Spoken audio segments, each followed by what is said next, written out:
College basketball predictions. Gary Miller, college basketball national analyst, November 14, 2017. Mike Krzyzewski, Jerry Brumey, Associated Press. The 201,718 college basketball season started Friday, but we all know the year doesn't really get underway until the Champions Classic on Tuesday. And this year's rendition of the Way Too Early Final Four might be the best ever.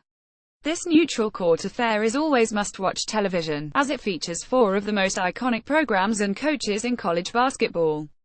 There are highly touted freshmen and sensational seniors, tickling the fancy of college basketball diehards and NBA draft pundits alike. But it's also four of the favorites to win the 2018 national championship, number 1 Duke versus number 2 Michigan State, 7 p.m. ET on ESPN, followed by number 4 Kansas versus number 7 Kentucky, 9:30 p.m. on ESPN. Before we dive headlong into pre-game analysis for this doubleheader, we're going to take a look back at the 6-year history of the event and what winning and losing has meant in terms of NCAA tournament seeding.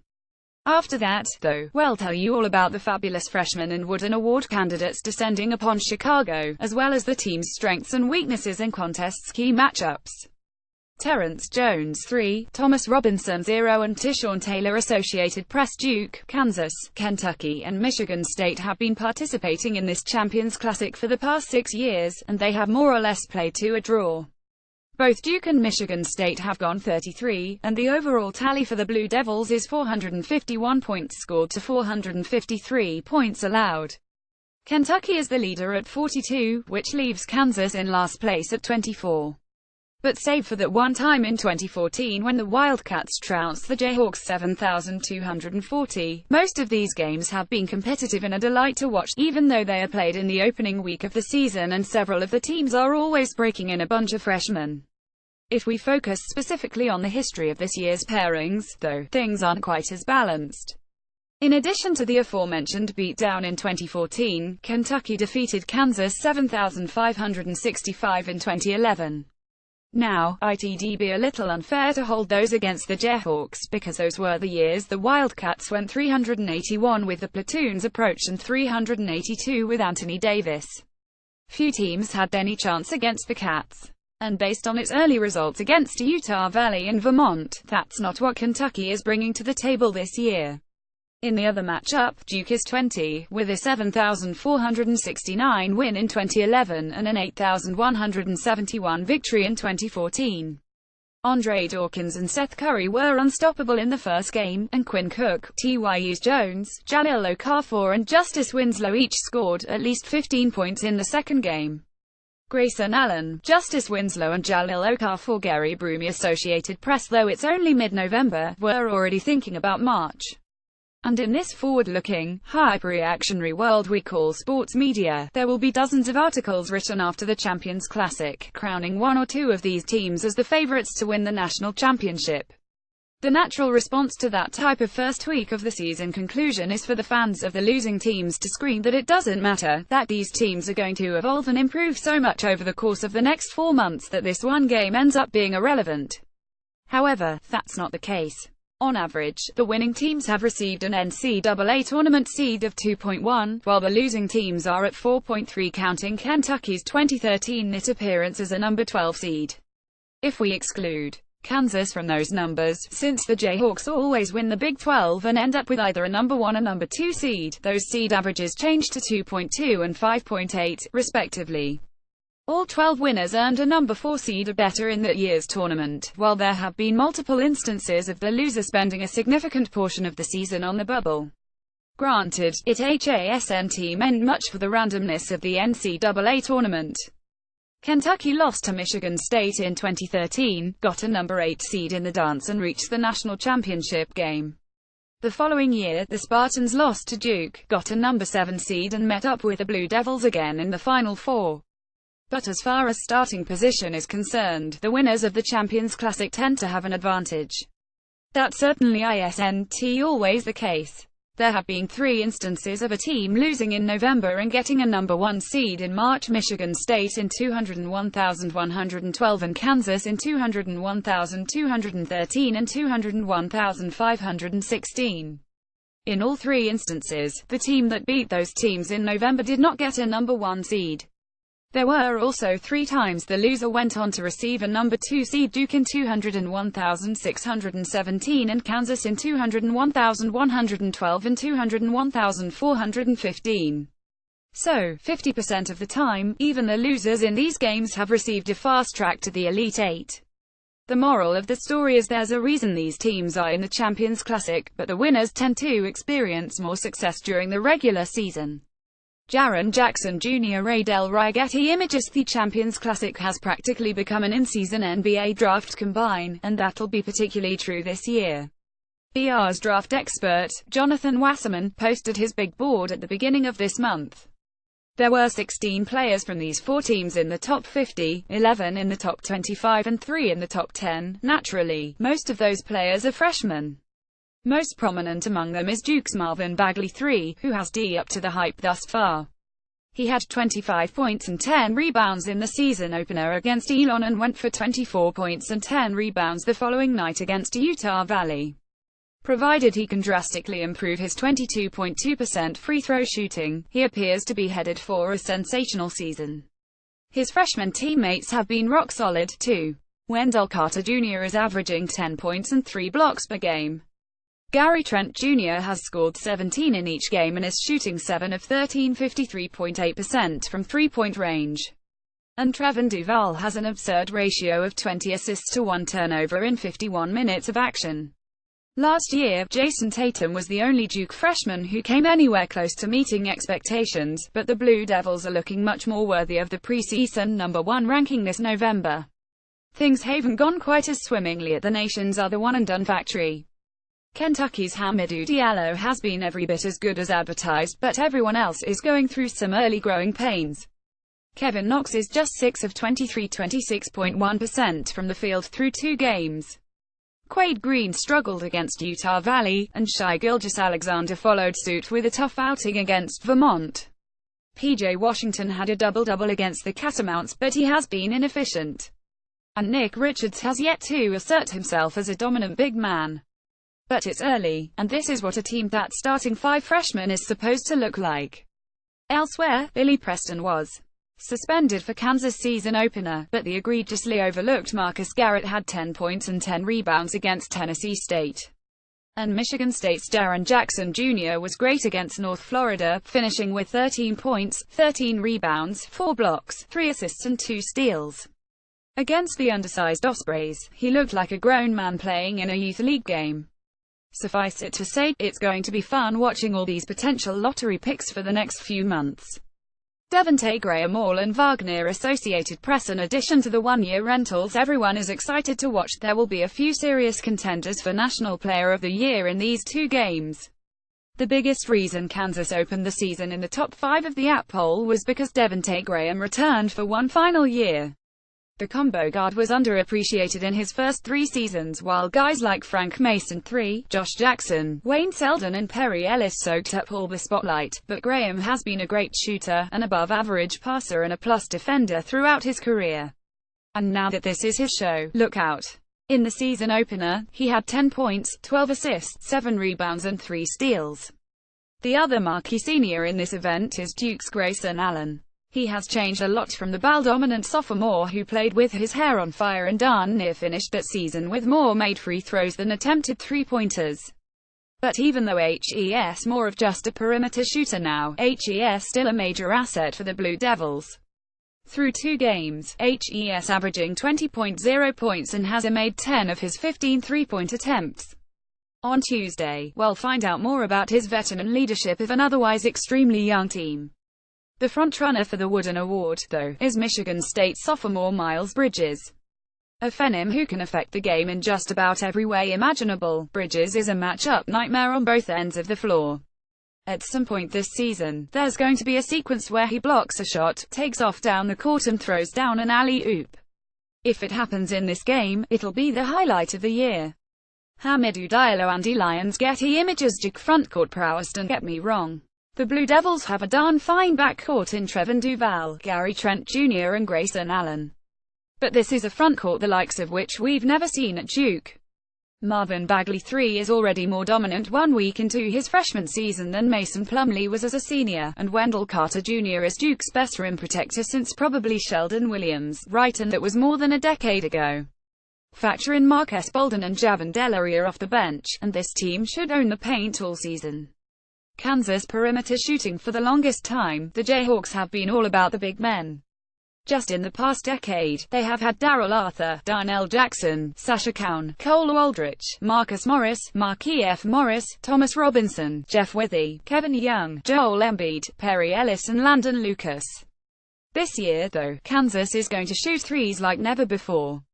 Lagerald Vick, Sviatoslav Mikhailiuk, Malik Newman and Devontae Graham combined for 21 of the team's 28 three-point attempts in the opener. From 201,213 to 201,415, the Jayhawks did not once attempt more than 25 triples in a game. But with this roster construction, letting it fly gives them their best shot at sustained success. Kentucky raw talent. Though the Wildcats struggled with both Utah Valley and Vermont, there were stretches in each game where things turned into a track meet and there was no doubting which team was athletically superior. Hell, Hamidou Diallo threw down a windmill dunk on a breakaway with Kentucky trailing the Wolverines by 5 in the second half. It's going to take some time for everything to come together in terms of running sets in the half-court offense and knowing when to call out switches, a fight over screens on the defensive end. But when the Wildcats get to speed things up and play with space in transition, there's not a better team in the country. Michigan State overall depth. Dean players made multiple field goals in the Spartans opener against North Florida, and that wasn't just a matter of no-name players getting a little bit of run in garbage time of a blowout. Michigan State is going to run 10 or 11 deep all season. Matt McQuaid, Lurels Nairn Jr., Gavin Schilling and Ben Carter all came off the bench against the Ospreys 2 seasons ago. All 4 of those guys averaged at least 12.5 minutes per game and combined to start 30 games. The Spartans also brought Xavier Tillman off the bench, a fringe top 100 freshman in this year's class, according to 247 Sports. There are starting fives that can beat Michigan State, but no bench in the country will beat this second unit. Trevon Duval, Ben McHugh, Associated Press. Duke backcourt depth. While Michigan State can make substitutions like line changes in hockey, Duke is going to be in some trouble if it ever has to go more than one player into its reserve of guards. As great as Trevon Duval, Gary Trent Jr. and Grayson Allen may be, one has to wonder how fresh they will be by the end of the season with only Alex O'Connell as a viable backup.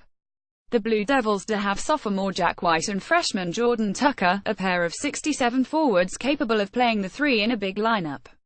Having those guys eat minutes here and there could be a creative way of getting a little extra rest for the backcourt workhorses. But with Allen effectively serving as the backup to Duval, the point guard situation will be worth monitoring throughout the season. Kansas frontcourt prowess. At least Duke has a full backcourt and one reserve. Kansas has Udoka Azubuike and Billy Preston in the frontcourt, and not much else. And Preston was suspended for the season opener for missing curfew and class. The good news is there are some guards on the team who are committed to crashing the boards. Both Devontae Graham and Marcus Garrett had 7 defensive rebounds in the opener, and they were active on the glass in an exhibition game against Missouri last month. But those guys aren't big enough to reliably defend opposing power forwards, so any team with multiple capable big men may be a problem for the Jayhawks. Kentucky perimeter shooting. Malik Monk, Jamal Murray and Devin Booker aren't walking through that door, which has made the Wildcats' lack of perimeter options one of the biggest red flags in the country coming into the season. And thus far, they have done nothing to placate that concern, shooting 8 of 24, 33.3% from downtown in their first 2 games. Hamidou Diallo has made 3 of his 6 attempts, but he was the only player to make multiple triples in either game. Kevin Knox is the guy Big Blue Nation is hoping will become the go-to scorer-shooter, but he made just 1 of the 4 attempts in each of the first 2 games. It's not necessarily a death knell. Louisville was not a good three-point shooting team when it may or may not have won the 2013 national championship. North Carolina was just average from the perimeter when it won it all last year. But it does mean Kentucky will need to become dominant on the offensive and defensive glass. Michigan State turnovers were a major issue for the Spartans last season, both in terms of avoiding committing them on offense and creating them on defense. Their turnover margin was -110 for the season, and they went 712 in games in which they committed at least 2 more turnovers than they forced. Based on one data point, they're even worse than they were last year. Michigan State did not commit more than 19 turnovers in any game last season, but it coughed up the ball 21 times in the season opener. We should also point out, however, that the Spartans had 12 steals against North Florida, which was more than they had in any game last season, so that contest was a turnover bonanza. Cassius Winston, Tony Gutierrez, Associated Press. Duke vs. Michigan State. Trevin Duval vs. Cassius Winstonis. Previously mentioned, Duval had 20 assists in the first 2 games and is arguably the most important player for the Blue Devils. As also previously mentioned, turnovers were a major problem for the Spartans last season, and Winston averaged 4.3 per 40 minutes as a freshman. If there's a clear winner of this individual battle, it would be a huge advantage for the players' team. Marvin Bagley III vs. Jaren Jackson Jr. There are some potential NBA draft ramifications if one of these projected top 10 picks significantly outplays the other, but the big thing to keep an eye on is how the referees call this individual battle early in the contest. Bagley has done a great job of playing without fouling thus far, but Jackson committed 4 fouls and drew 6 against North Florida. And with Michigan State holding an obvious edge in overall depth, a few early whistles would swing things in favor of the Spartans. Duke vs. Miles Bridges. When Michigan State goes big with Bridges at the 3, otherwise known as its starting lineup, who is Mike Krzyzewski going to use on defense against the best player in the country? Gary Trent Jr. is an outstanding scorer who is more than capable of defensively hanging with most wing forwards hell face, but Bridges isn't most wing forwards. And with 4 freshmen in the starting lineup, it's probably a little early in the year to do much experimenting with zone defense. Kansas vs. Kentucky. Devontae Graham and Malik Newman vs. Quade Green and Shai Gilgeous-Alexander. Controlling the pace of play is going to be a huge element of this game, and that starts with the point guards. If Graham and Newman avoid committing turnovers and work well together on offense to create open looks on the perimeter, advantage Kansas. But if Green can effectively penetrate on offense while Gilgeous-Alexander's length poses a problem for Kansas on defense, advantage Kentucky. Udoka Azubuike vs. Nick Richards. Xochitl and Siver. All front court depth is a clear advantage for Kentucky, but if Azubuike can stay out of foul trouble and remain on the floor for 30 or more minutes, who needs depth? He was starting to develop into a dominant post presence before suffering a wrist injury that ended his freshman season last December, and early returns indicate he has more than picked up where he left off. Azubuike could be a major factor on the offensive glass. Kansas vs. Kevin Knox. Similar to the Devils' problem with Bridges, what are the Jayhawks going to do to slow down Knox? Kansas will typically have at least 3 players on the floor who are 6'5" or shorter, which means someone is going to be giving up at least 4 inches against Knox, a mismatch Kentucky should exploit. Knox has been a nightmare from the field thus far this season, but he's a much better scorer than he has shown. If he heats up in this one, Bill Self doesn't have an option to extinguish him. La Gerald Vick. Jamie Squire. Getty Images. Duke vs. Michigan State. Though I fully expect Miles Bridges to have a huge game, Duke's overall talent advantage will be the difference in this one. A Michigan State front court of Jaren Jackson Jr. and Nick Ward is going to terrorize a lot of opponents this season, but Marvin Bagley III and Wendell Carter Jr. are more than capable of besting that duo. And while Bridges, Joshua Langford and Cassius Winston are solid shooters, expecting them to keep up with a 3-point barrage from Grayson Allen and Gary Trent Jr. might be asking too much. Trevin Duval's 20-to-1 assist-to-turnover ratio will come back to earth, but as long as he doesn't crack under pressure by forcing bad passes and worse shots, the Blue Devils will survive this first major challenge. Prediction: Duke 82, Michigan State 77. Kansas vs. Kentucky. Kentucky would probably be the favorite if these teams were to meet again in March, but the November edge in experience and cohesion will be enough for Kansas to get its first win over the Wildcats in this event. Unlike previous years where John Calipari could just roll the ball out and expect his young guys to dominate, this team needs some seasoning. It needs to figure out rotations and role allocations on offense, and it needs to learn how to guard the perimeter on defense. Unless Kentucky miraculously solved that latter problem in the 2 days since it allowed Vermont to make 10 three-pointers and miss a few wide-open ones, that's going to be the difference in this game. Kansas is loaded with shooters and moves the ball about as well as any team in the country. The Jayhawks will be able to get open looks for Lagerald Vick and Sviatoslav Mikhailiuk, and the Wildcats will pay the price. Coupled with the fact that Kentucky's three-point shooting is a work in progress, it's going to be tough for the Wildcats to keep pace with twos.